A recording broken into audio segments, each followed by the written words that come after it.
Bonjour et bienvenue sur le podcast For Me Talks. Dites-moi, est-ce que vous savez c'est quoi le DELF?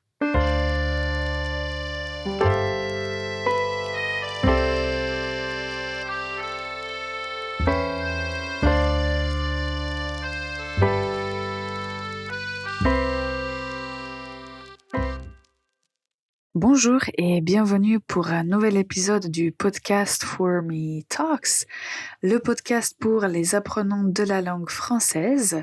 Moi, comme vous le savez, je suis Ivana, je suis prof de français et je suis là pour vous aider à mieux comprendre les règles de la langue française.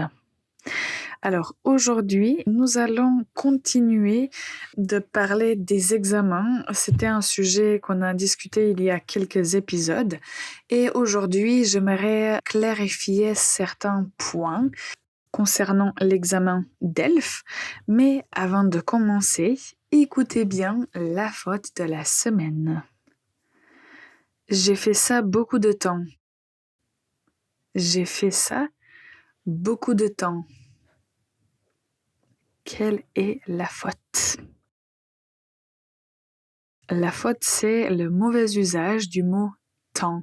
Je sais qu'en anglais, on dit beaucoup de temps, mais en français, on va dire beaucoup de fois. Beaucoup de fois. Donc, si vous avez répété une certaine activité plusieurs fois, vous allez utiliser le mot fois et pas temps. Donc, la phrase correcte va être « j'ai fait ça beaucoup de fois ». Retenez ça, j'ai entendu plusieurs personnes dire beaucoup de temps, donc il faut éliminer cette phrase de votre mémoire. Ok, alors, il y a quelques épisodes, nous avons parlé de 2 examens officiels qui testent et qui prouvent vos connaissances de la langue française. On a mentionné l'examen DELF et le TCF ou TEF et on a parlé un peu plus en profondeur au sujet de l'examen DELF. Alors, comme on l'a déjà mentionné, DELF, c'est un diplôme d'études en langue française. C'est un certificat qui est délivré par le ministère français de l'Éducation nationale. Le diplôme que vous obtenez est valable à vie et c'est une preuve de votre niveau de la langue française. Nous avons mentionné qu'il y a plusieurs niveaux. Vous allez voir, si vous apprenez le français des livres, des méthodes de langue, vous allez voir parfois qu'il y a soit des examens, soit des exercices à côté desquels il est écrit pour quel niveau ces exercices sont. Donc, si vous voyez le numéro ou s'il est écrit DELF A1, DELF A2, B1, B2, ça signifie que ces exercices ou ce genre d'examen est un examen similaire au type d'examen officiel. Je sais que dans certaines méthodes de la langue française, il y a à la fin de chaque unité une partie qui est consacrée à cette épreuve DELF. Donc, en faisant des contenus de cette méthode spécifique, vous vous préparez à l'examen officiel. Nous avons aussi mentionné les niveaux d'utilisateurs, en fait, les niveaux de connaissances. Nous avons dit que A1 et A2, ce sont des niveaux de base pour les apprenants débutants, ou on les appelle aussi utilisateurs expérimentés. Ça veut dire que vous comprenez certaines choses, mais votre niveau de français n'est pas toujours aussi bon pour pouvoir utiliser la langue indépendamment. 2 autres niveaux, ce sont B1 et B2. Donc, ce sont des niveaux intermédiaires et si vous avez le niveau B1 ou B2, ça veut dire que vous êtes utilisateur indépendant, que vous pouvez communiquer en français et vous servir indépendamment de la langue française. Disons que si vous voulez vous inscrire à une université française, il vous faut au moins un niveau B2, une preuve de ce niveau pour pouvoir vous y inscrire. Nous avons aussi mentionné les compétences qui sont examinées. On va en parler plus en profondeur aujourd'hui. Donc, nous avons compréhension orale, compréhension écrite, production orale et production écrite. Si vous voulez passer un examen officiel, le total de points que vous pouvez obtenir est 100 et 200. Et il vous faut au moins 50 points au total pour réussir à l'examen. Vous devez avoir 5 points au minimum pour chaque compétence et au total, pas moins de 50 points. Alors maintenant, on fait une toute petite pause et on revient pour voir comment se préparer, qu'est-ce qu'il faut faire pour se préparer et réussir le DELF. Et restez avec nous, on revient dans un instant. Le podcast est sponsorisé par For Me Languages, une école de langue en ligne. Pour prendre des cours privés, consultez formelanguages.com. Bonjour et bienvenue encore une fois pour ce nouvel épisode du podcast For Me Talks.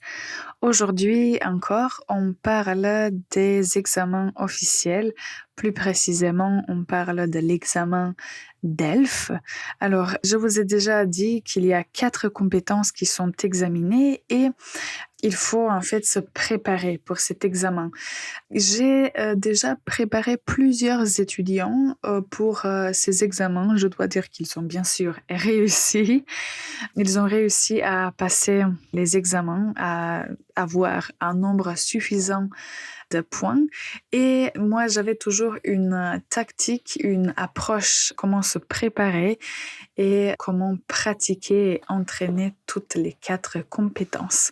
Alors aujourd'hui, je veux juste vous parler un peu plus de ça parce que si peut-être vous voulez vous préparer et vous voulez essayer de le faire vous-même, c'est possible, mais il faut suivre certains pas, il faut faire certaines choses pour ne pas manquer de bien vous préparer. Alors, avec mes étudiants, on a eu tout d'abord une structure stricte.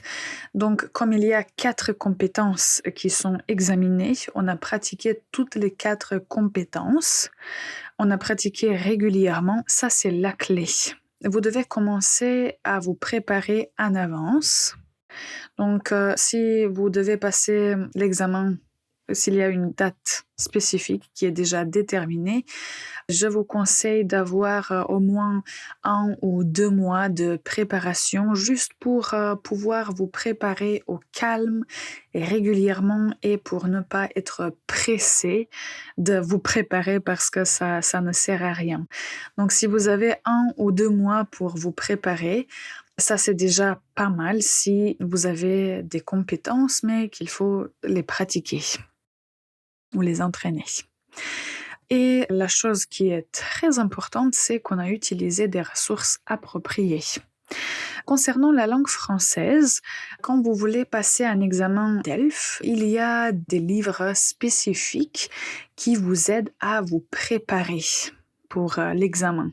Je trouve ça extraordinaire parce que comme ça, vous pouvez pratiquer, vous pouvez vous entraîner et vous savez exactement à quoi vous attendre le jour de l'examen.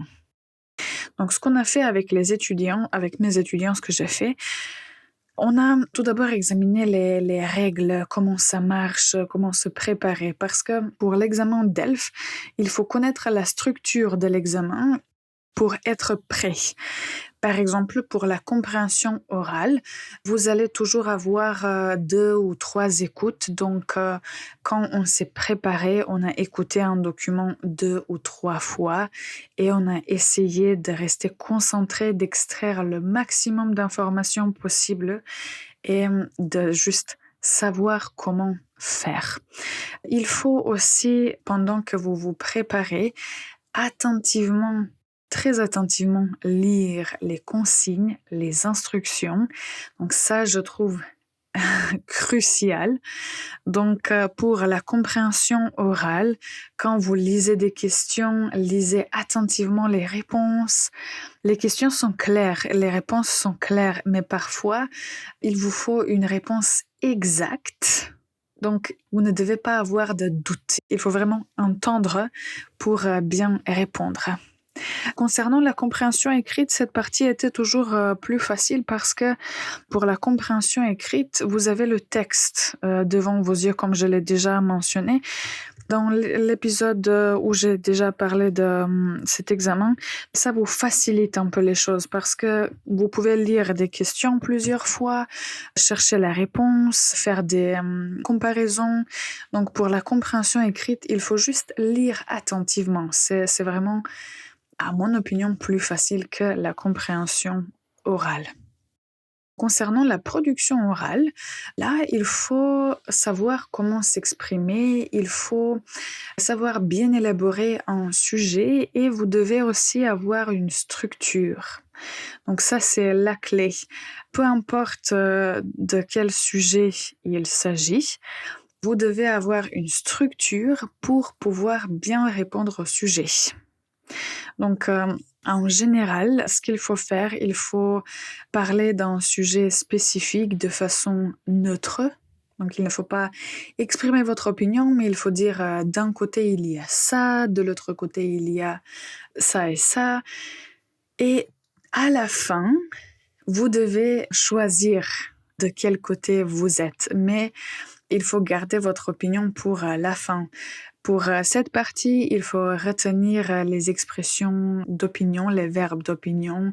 Je pense que, je trouve que, je considère que, à mon avis.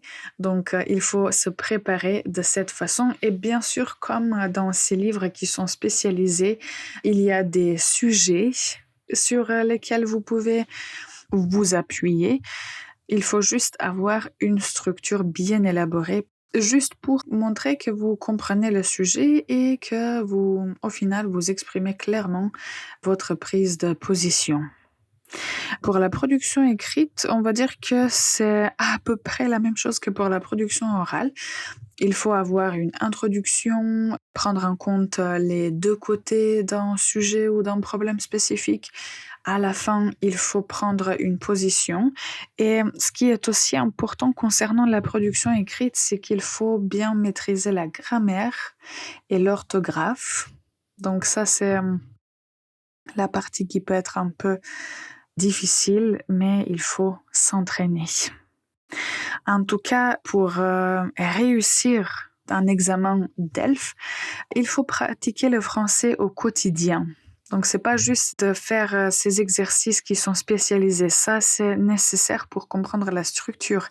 Mais il faut pratiquer le français au quotidien. Il faut être en contact avec des ressources authentiques.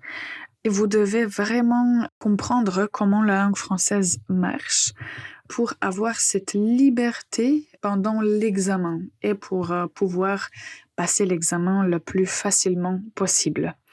Bien sûr, ces ressources spécialisées que je vous ai mentionnées sont très utiles. Je les conseille vivement. Et la dernière chose, si vous pensez que vous n'arrivez pas à vous préparer tout seul à passer cet examen, il faut travailler avec un prof parce que le prof, il va vous guider, il va vous dire ce qui va, ce qui ne va pas, il va voir où vous avez du mal à vous exprimer et ça va être plus facile quand vous avez quelqu'un qui comprend en fait et qui voit vos progrès.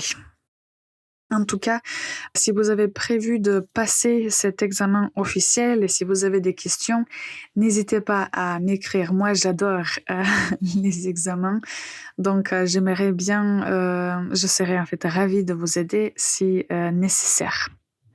En tout cas, avec cet épisode et l'épisode précédent où on a parlé des examens officiels, on a couvert les examens et je crois que maintenant, si vous voulez passer ces examens, vous avez une idée comment ça se passe. Et si vous voulez passer cet examen, je vous dis bon courage. Je trouve que c'est utile de le faire et surtout si vous avez une raison spécifique, s'il vous faut pour la citoyenneté ou pour faire les études en France ou pour chercher du travail, c'est une bonne décision. Si vous avez des questions, si quelque chose n'était pas clair, n'hésitez pas à nous écrire. En tout cas, merci à toutes les personnes qui nous ont écoutés jusqu'à la fin. Bonne journée et à la prochaine.